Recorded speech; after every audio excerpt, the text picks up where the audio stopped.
Right now, not later, not hypothetically, right now, your home is quietly preparing to betray you.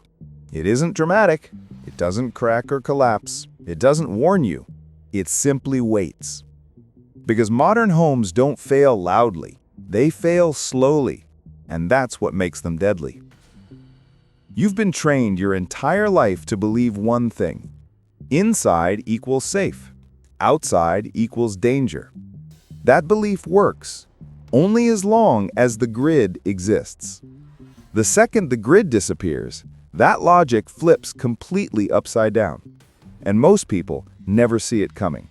Let's slow this down and really understand what you're dealing with. Because misunderstanding this is what kills people who were otherwise prepared. When the power goes out, nothing immediately feels wrong. Lights go dark, silence replaces the hum of appliances, but the house still feels normal. You might even feel a strange calm. That calm is false. What you're experiencing isn't safety, it's inertia. Your house is still warm because it's coasting on stored energy, stored heat, stored momentum, and momentum always runs out. Your furnace isn't heating air, it's been charging matter. Every winter of your life, heat has been pumped into drywall, concrete, wood framing, floors, ceilings, furniture, cabinets. That mass doesn't forget temperature quickly, which is why what happens next fools people. For the first 12 to 24 hours, you think, this isn't so bad. That's the most dangerous phase, because people delay decisions during false comfort. They wait, they hesitate, they conserve incorrectly. And every hour that passes is heat leaving the system. By day 2, the house feels wrong. Not freezing, just uncomfortable. You put on layers, you move less, you rationalize. Tomorrow I'll deal with it. Day 3 is when reality snaps shut. 40 degrees inside a house doesn't feel like 40 degrees outside. Outside, the sun hits you. Air moves. Your body adapts. Inside, the cold is static, dense, and inescapable. Your walls don't block cold anymore. They radiate it. The furniture becomes hostile. The floor sucks heat out through your feet.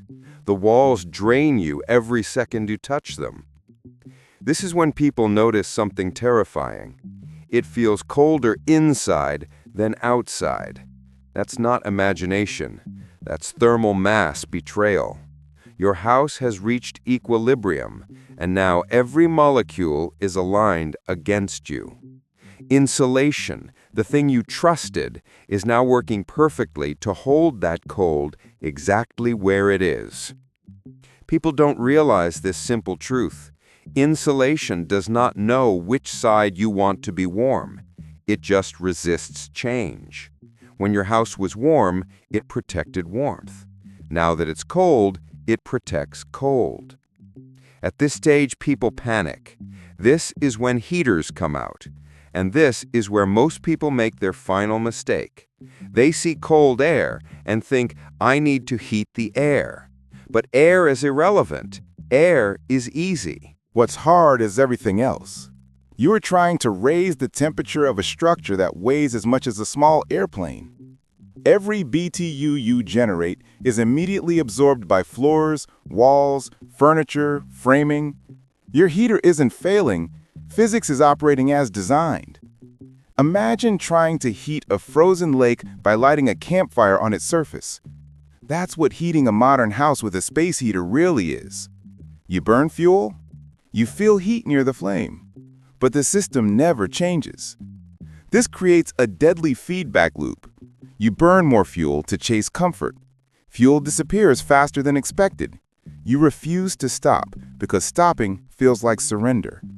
Then one day, the fuel is gone, and the house is still cold. Now you're trapped inside an insulated freezer with no energy source. That's when hypothermia accelerates. Not instantly, but relentlessly. Your body burns calories faster. Sleep becomes dangerous. Judgment degrades. And once judgment goes, survival is usually over. Now listen carefully. This doesn't happen because people lacked supplies. It happens because they applied the wrong strategy.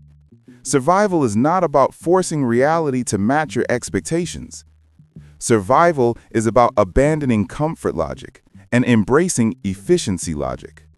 Which brings us to the one move that actually works. You stop heating structures. Structures don't care. You heat biology. That means microclimate living. This is one of the oldest survival strategies humanity ever developed, and modern humans have completely forgotten it. Before central heating, humans lived warm inside cold buildings. Beds had curtains. Rooms had partitions. Fireplaces were small but constant because the space was tiny. You are restoring that logic. Step 1 is selection. You choose the smallest interior space possible. Bigger feels safer emotionally. Smaller is safer thermodynamically. Interior means fewer exterior walls. Fewer walls means less heat loss. Less volume means faster warming.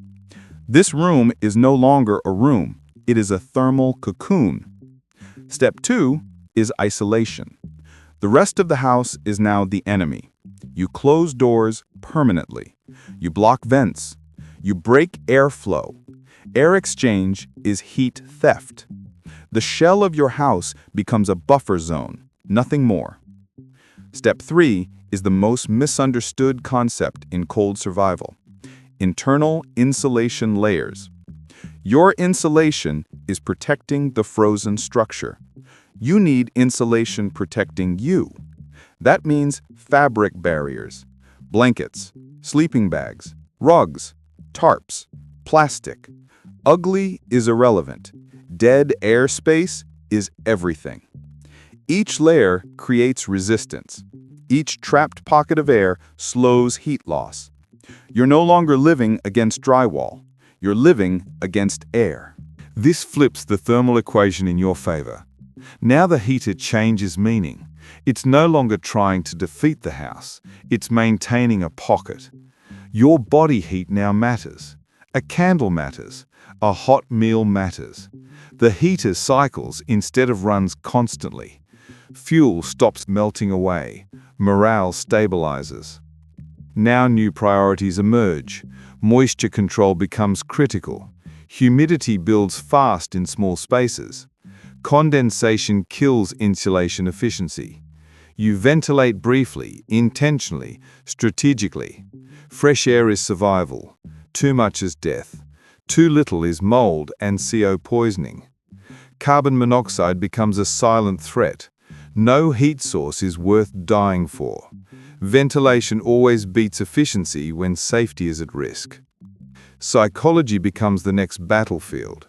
Living small destroys pride. People abandon microclimates because it feels wrong. Wrong is subjective. Dead is permanent. You create routine, sleep cycles, movement, light, purpose. The mind needs structure as much as the body needs heat. Understand something critical here. This isn't roughing it. This is technical survival engineering. Your house wasn't designed to survive without energy. You must override that design manually. And once you understand this system, something fascinating happens. Fear drops. Because now you're not guessing. You know how the house behaves. You know what he does. You know where energy goes. You stop fighting the building and start using it correctly. The outside walls shield wind. The cold preserves food. The shell creates layers. The house becomes a tool, not a death trap. But only if you abandon the fantasy of living normally. That fantasy kills people every winter. The fantasy says, I'll just endure. I'll just heat one room normally. I'll figure it out as I go. Cold punishes hesitation. Cold rewards early adaptation. You don't rise to courage in winter emergencies. you fall to preparation. So here is the brutal truth stated clearly. Your home is not shelter without power. It is a system dependent on energy. When that energy stops, the system flips polarity. Insulation traps cold. Thermal mass drains life. Comfort logic becomes lethal. You can either accept that now while the lights are still on, or learn it later when it costs fuel, time, and body heat you don't have. Stop planning how to heat a house. Start planning how to live inside cold intelligently. Because when the grit goes dark, your house won't save you. Knowledge will. And cold doesn't forgive ignorance.